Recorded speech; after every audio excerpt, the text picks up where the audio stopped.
Global stage पर 139 देशों के बीच एक भारतीय महिला का नाम गूंजता है और अगले ही पल उसे दिया जाता है $1 मिलियन का अवार्ड। लेकिन हैरानी की बात यह नहीं है कि उसे इतने पैसे मिले। हैरानी की बात यह है कि उस महिला के पास ना कोई बड़ा स्कूल था, ना कोई यूनिवर्सिटी डिग्री की लंबी लिस्ट और ना ही वो किसी सरकारी सिस्टम का हिस्सा थी। फिर भी उसने ऐसा क्या किया कि 5000 से ज्यादा नॉमिनेशंस में से सिर्फ उसी को चुना गया। उसने ना स्कूल बनाया बल्कि पूरा शहर ही स्कूल बना दिया। आज की कहानी उसी भारतीय महिला की है जिसने ये साबित कर दिया कि अगर सिस्टम काम नहीं करता तो सिस्टम के बाहर जाकर भी इतिहास लिखा जा सकता है। ग्लोबल टीचर प्राइज दुनिया के सबसे प्रतिष्ठित अवार्ड्स में से एक है, जहां हार्वर्ड और ऑक्सफोर्ड जैसे संस्थानों से जुड़े लोग आते हैं।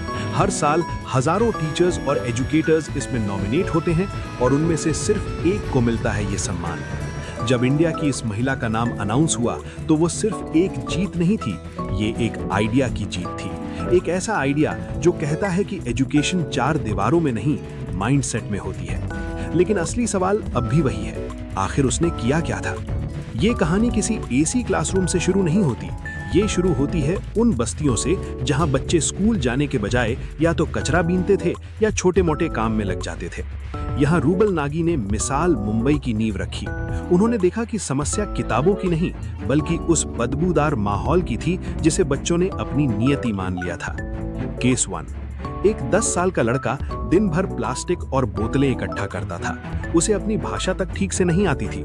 रूबल ने उसे क्लासरूम में नहीं बुलाया बल्कि उसे हाथ में ब्रश पकड़ा दिया। पहले उसे ड्राइंग दी गई, फिर अल्फाबेट्स और 2 साल के अंदर वो बेसिक इंग्लिश पढ़ने लगा। आज वो बच्चा अपनी बस्ती का चेंज एजेंट है। केस 2, एक लड़की जिसकी पढ़ाई 5वीं के बाद घर की गरीबी और रूढ़िवादी सोच की वजह से रुक गई थी। घर वालों ने कहा कि अब पढ़ाई नहीं, घर संभालो। लेकिन रूबल के कम्युनिटी टीचिंग मॉडल ने उसे फिर से किताबों से जोड़ा और आज वही लड़की ओपन स्कूलिंग से 10वीं पास कर चुकी है। ये बदलाव ओवरनाइट नहीं हुआ। सबसे बड़ा बदलाव ये था कि बच्चों के दिमाग से ये डर निकालना कि पढ़ाई उनके लिए नहीं है। पहले वो सोचते थे कि ये हमारे बस की बात नहीं है।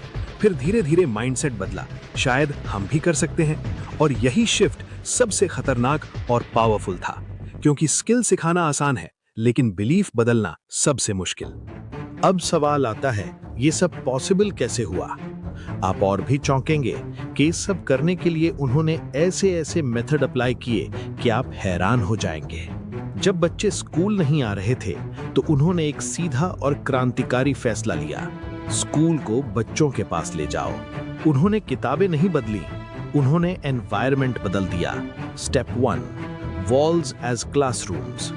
झुग्गियों की खाली और बदरंग दीवारें उनकी पहली क्लासरूम बनी।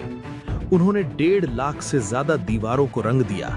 उन पर अल्फाबेट्स लिखे गए, मैप्स बनाए गए, नंबर्स, शेप्स, एनिमल्स, सब विजुअल्स में। अब बच्चा पढ़ने नहीं बैठता था, वो खेलते खेलते सीख रहा था। Step 2, sanitation and trust. उन्होंने सिर्फ पेंट नहीं किया बल्कि घरों की वाटरप्रूफिंग और साफ सफाई भी करवाई। जब बस्तियां चमकने लगी तो वहां रहने वाले लोगों का माइंडसेट बदल गया। उन्हें लगा कि वो भी सम्मान के हकदार हैं। Step 3, empowering the mothers. Rubal ने देखा कि अगर मां जागरूक नहीं होगी तो बच्चा कभी स्कूल नहीं टिकेगा। उन्होंने औरतों के लिए सिलाई और कंप्यूटर सेंटर खोले। जब मां सशक्त हुई तो बच्चों का भविष्य सुरक्षित हो गया।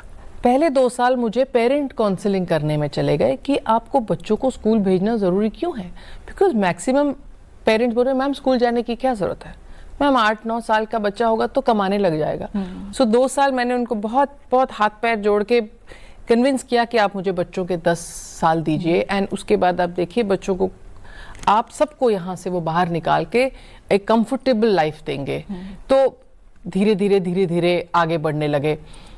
सिंपल लॉजिक था, अगर बच्चा सिस्टम में फिट नहीं हो रहा तो सिस्टम को बदलो, बच्चा नहीं। और यही अप्रोच उन्हें बाकी सबसे अलग बनाती है। और अब वो नाम जिसने दुनिया को झुका दिया, रूबल नागी। जब उनका नाम उस ग्लोबल स्टेज पर अनाउंस हुआ तो सन्नाटा छा गया। लेकिन असली रोंगटे खड़े कर देने वाला पल तब आया जब उन्होंने $1 मिलियन का वो चेक हाथ में लिया। कोई भी इंसान होता तो अपनी तारीफ करता, लेकिन रूबल ने खुद को क्रेडिट देने के बजाय पूरी दुनिया के सामने नम आंखों से कहा, we won, India won. We won, India won, Bharat won. This has been of all my bachas, my kids, my family, my country. उन्होंने अपनी बरसों की मेहनत को एक पल में अपने देश के चरणों में रख दिया। ये लाइन स्क्रिप्टेड नहीं थी, ये सीधा दिल से आई थी। और यही रीजन है कि ये जीत सिर्फ उनकी नहीं लगी, पूरे देश को अपनी लगी। खुद को जीरो बनाकर अपने देश को हीरो बनाना ही एक सच्चे लीडर की पहचान है। रूबल नागी की कहानी किसी मजबूरी से नहीं, बल्कि एक बहुत बड़े त्याग से शुरू हुई थी। वो एक सफल सोशल एक्टिविस्ट, स्कल्प्टर और आर्टिस्ट थीं। उनकी बनाई कलाकृतियां मुंबई की सबसे महंगी गैलरीज और आलीशान होटल्स में लाखों में बिकती थीं। उनके पास शोहरत थी, पैसा था और एक आरामदायक जिंदगी थी। लेकिन उन्होंने एक चीज देखी, इंडिया के उन बच्चों की रियलिटी जिन्हें सिस्टम इग्नोर कर चुका था। उन्होंने देखा कि उनकी आर्ट सिर्फ अमीरों के ड्राइंग रूम की शोभा बढ़ा रही है, जबकि बाहर बच्चे कीचड़ में भविष्य ढूंढ रहे हैं। यहीं से डिसीजन आया, कंफर्टेबल लाइफ छोड़कर ग्राउंड लेवल पर काम करने का। उन्होंने अपनी ब्रश की ताकत को गैलरी से निकालकर बस्ती की दीवारों पर उतार दिया। कोई बड़ी सरकारी फंडिंग नहीं, कोई मैसिव इंफ्रास्ट्रक्चर नहीं, बस एक सिंपल शुरुआत, एक दीवार और कुछ रंग। तो जब हमने ये बड़े बड़े मैग्नानिमस म्यूरल्स कर दिए, दीवारों पे पेंट कर दिए, जब मैंने पहला म्यूरल ड्रॉ किया तो 10-20 बच्चे खड़े थे, दूसरा किया तो थोड़े और, तीसरा किया तो 200 के ऊपर अरे मैम ये तो वो है ना मैम, ऐसे पानी अगर हम नलका टाइट से बंद कर दे तो पानी नहीं गिरेगा, पानी बचेगा। मैम देखिए फिर कितना अच्छा होगा, हमारे घर में ज़्यादा पानी आएगा। So these ideas started coming from children. So then we replicate this model in all the schools. फिर हमने स्कूल के जो हमारे रूम्स हैं जिनमें हम क्लासेस देते थे, उनको हमने बहुत ब्यूटीफुली पेंट कर दिया। ये जो हमारे आर्ट फॉर्म था, आर्ट बेस्ड एजुकेशन थी, ये एक लिविंग टेक्स्ट बुक बन गई। उन्होंने अपनी कला को ही अपना हथियार बना लिया। एक पेंट की बाल्टी से अगर कोई इंसान हजारों बच्चों की जिंदगी बदल सकता है, तो प्रॉब्लम रिसोर्सेज की नहीं है, प्रॉब्लम सोच की है। रूबल नाजी ने साबित कर दिया कि बदलाव के लिए किसी बड़ी परमिशन की नहीं, सिर्फ एक नेक इरादे की जरूरत होती है। अब सवाल सीधा है, तुम सिस्टम को ब्लेम करते रहोगे या अपने लेवल पर कुछ बदलोगे? अगर ये कहानी तुम्हें रियल लगी और तुम्हारे दिल के किसी कोने को छुआ है, तो इसे यहीं मत छोड़ो, क्योंकि इंस्पिरेशन का कोई मतलब नहीं अगर एक्शन ना आए। इस भारतीय बेटी के जज्बे के लिए एक लाइक तो बनता है। इस वीडियो को इतना शेयर करो कि हर उस इंसान तक पहुंचे जो हार मान चुका है। और ऐसी ही रोंगटे खड़े कर देने वाली कहानियों के लिए अभी सब्सक्राइब करें, क्योंकि जब भारत का हर